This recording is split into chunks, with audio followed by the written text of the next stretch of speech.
So we'll talk about husbandry quickly. So first of all, when you look to buy your pigs, you want to make sure that you get the breed that is suitable for yourself. You need to make sure that the health of the pigs is good and that you're able to get help from whoever sells you the pig. So what breed are you going to use? Well, if you're going outdoors, you may want a white breed, but I would strongly recommend you get a bit of colour in there as well. I've got there the two common white commercial breeds that are used in Australia. So spot the difference. Well, you may see this kind of easily, or it might be a fun one. But anyway, large white pigs have ears that stick up. Landrace pigs have ears that flop down. And if you're looking at the black and white belted breeds, and it's a similar thing with the Hampshire and the Wessex Saddleback. So the Hampshire's got a erect ears and the Wessex Saddleback's got floppy ears. The white breeds are commonly used in the commercial setting because they're mainly the improved genotype. They grow fast, they leaner type breeds. They have really good feed conversion efficiency. Whereas some of these other breeds like the Wessex Saddleback and some of the other ones like the Berkshire and the large black, I guess more traditional older breeds of pigs. They have more intramuscular fat. They certainly taste terrific, but you will find that they're slower to grow and they'll have poorer feed efficiency. But the taste all comes from that intramuscular fat. And even the little old Tamworth, terrific mothers, really hardy little breed of pig, and so that might be another one to think about. And there's very declining number of Tamworths in Australia, so if you're into heritage breeding, well, maybe the Tamworth's the one for you.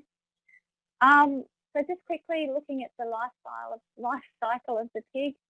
So generally, if you wean a sow, she'll come back on heat within 5 to 7 days. If she gets pregnant, she'll have a gestation period of 16 weeks, or the easy way to remember that is 3 months, 3 weeks and 3 days. Most commercial farmers will wean their pigs at about 3 to 4 weeks of age.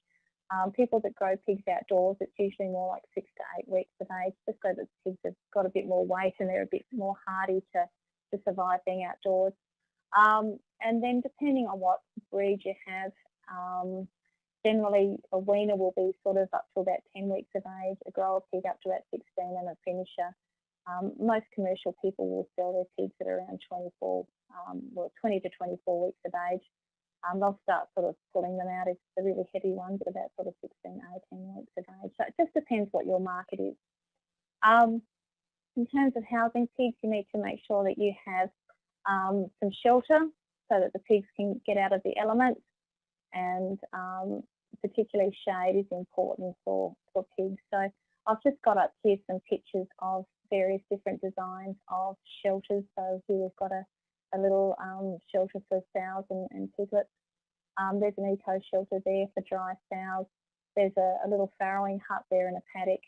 And this photo on the corner here shows a lady that used to have ponies, but she kicked the ponies out and put the pigs in the stable. So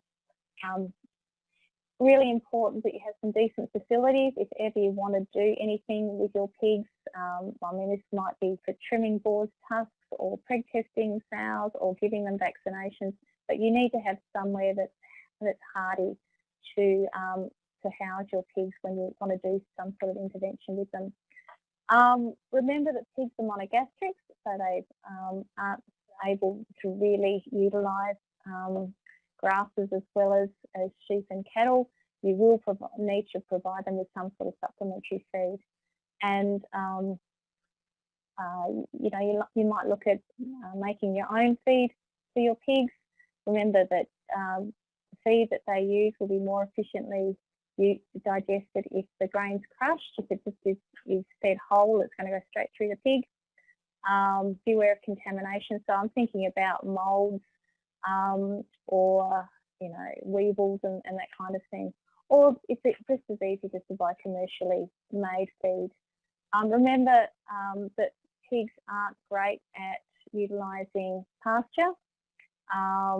there have been a number of different deficiencies reported in pigs that are just allowed to graze on forage. So vitamin A deficiency, particularly in summer, pantothenic acid or a type of vitamin B deficiency causes nervous signs, and calcium issues with rickets. So, and just be aware that if you, the pigs will eat you, I guess, basically. So just be careful around your pigs. Always make sure that, you've got a way out so that you don't end up being consumed yourself. Water is critical for pigs, not only for drinking but also for cooling, and it's important that the quality of the water's good for them. You don't want them to end up with salt poisoning. Blue-green algae can cause death and nervous signs, and you can get diarrhea from particularly dam water that is contaminated. Cooling pigs, you need to think about how you're going to do that. Will you have some wallows in the paddock?